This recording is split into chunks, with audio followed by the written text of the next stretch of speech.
Zelta čiekuru balvu par mūža ieguldījumu saņem Guntis Grandāns. Man vienmēr ir paticis strādāt ar cilvēkiem, kuri darbā nav jādzen, kuri ir entuziasti savam darbam un kuri uz darbu nāk tāpēc, ka viņiem tas darbs patīk. Un man, liktenis ir tā piespēlējis, ka ir bijuši tiešām lieliski kolēģi, uz kuriem var paļauties, gudri kolēģi. Un jā, kopā ar viņiem ir izdarīts, es domāju, daudz. No tā mirkļa, kad sākām pārveidot kaut vai to pašu meža stādu ražošanu. Jāsaka, gandrīz tā lēciens no akmens laikmeta uz mūsdienām. Ja tā atskatās uz 2000. gadu un šobrīd, tad tās ir divas pilnīgi dažādas pasaules meža stādu audzēšanā.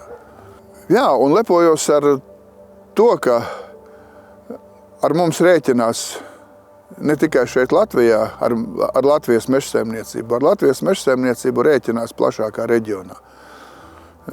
Pat tālāk par Skandināviju.